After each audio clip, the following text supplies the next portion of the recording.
స్వామి. ఏమండి? అమ్మాను దివ్య ఎక్కడికి వెళ్ళారు? దివ్య అత్తయ్య గారు గుడికి వెళ్ళారండి. అటు నుంచి అటు మీరు సైకాలజీ డాక్టర్ దగ్గరికి వెళ్ళమని చెప్పారంట కదా, వెళ్ళి వస్తా అని చెప్పారు. సరే గాని మీరు దివ్య గురించి ఎంక్వైరీ పెట్టించమని చెప్తా అన్నారు, పెట్టించారా? ఆ విషయం మీదే సిబిఐ ఆఫీసర్ రంజిత్ గారిని కలవడానికి వెళ్తున్నాను, అందుకే దివ్యని అడిగాను.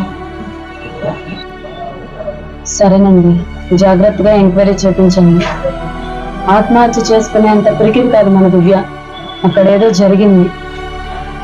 దివ్య లేకపోతే నేను బ్రతకలేను. ప్రాణంగా పెంచుకుంటున్న పిల్ల.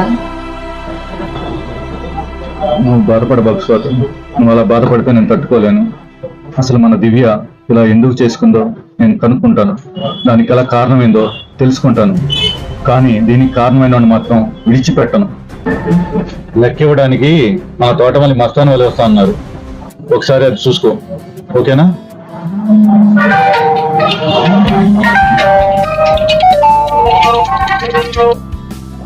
హలో హలో మాట్లాడేది? అవును సార్, చెప్పండి sir. CBI officer Ranjit Kumar మాట్లాడుతున్నాను. సార్, మీకోసం వెయిట్ చేస్తున్నాను సార్. దరిద్రపు సిగరెట్ కలుగుతామంటే ఇంట్లో ఒప్పుకోరా, బయటకు వచ్చి కలవాల్సి వస్తుంది. ఏం చేస్తాను కర్మ.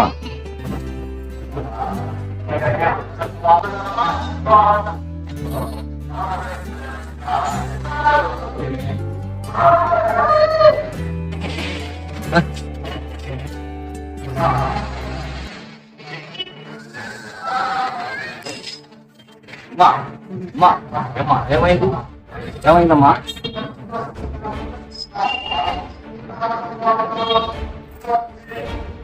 ఏమైంది? ఎవరమ్మా నువ్వు? అమ్మా ఎవరు? ఎక్కడ తెచ్చా? వాటర్ తాగమ్మా, తాగు, కొంచెం తాగు.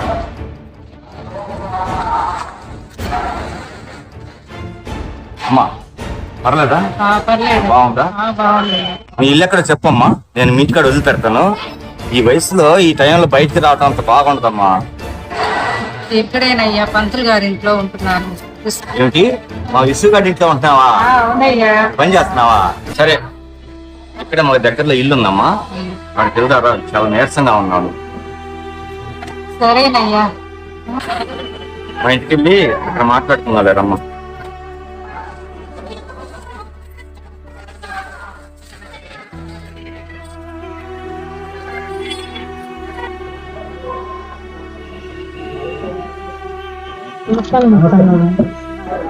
నమస్తే అమ్మా. కులాసానా బాబాయ్ గారు, కూర్చోండి. Hi sir, please SIT down. Sir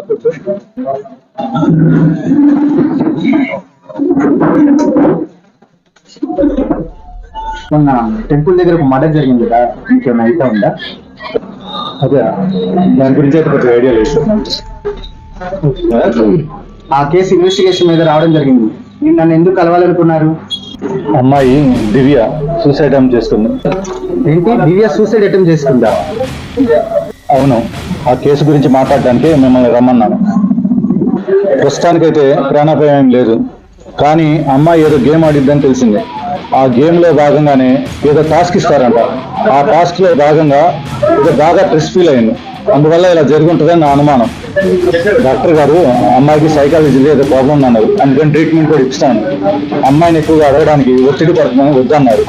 అందుకోసమే అసలు ఆ గేమ్ ఏంటి, ఆ గేమ్ వల్ల యువత మొత్తం చెడిపోతున్నారు, దాని గురించి ఇన్వెస్టిగేషన్ చేస్తారనే మిమ్మల్ని రమ్మన్నాను. తప్పకుండా ఇన్వెస్టిగేషన్ చేస్తాను.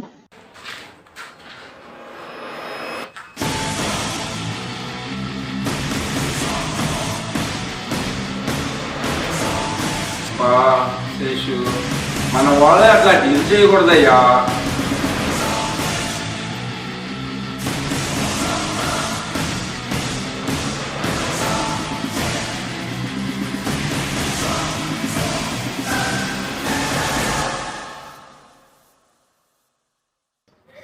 ఎండనక వాననక పగలనక రేగనక కాలుగా కష్టపడి పండించిన పంటని మీ చేతిలో పెడితే ఇల్లు చేసుకుని నాకు ఇవ్వాల్సింది ఇవ్వకుండా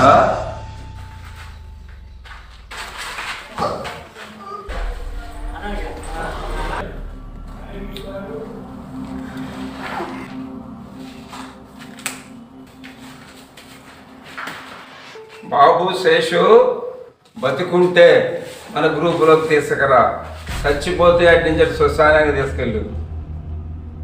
కానిస్టేబుల్ గారు రండి రండి. నమస్తే సత్యనాయక్ గారు. నమస్తే నమస్తే. ఎవరేవిడా? ఈవిడ జయలక్ష్మి. పని లేదంటే మీ దగ్గర చేర్చడానికి తీసుకొచ్చాను. నమ్మకంగా పని చేయాలి. చేస్తానండి. నమ్మకంగా పని చేయకపోతే నీ గతి కూడా ఇంతే. అర్థమైందా? అలాగే. హలో. ఓకే సార్, మన సరుకుని పట్టుకున్నారంటండి.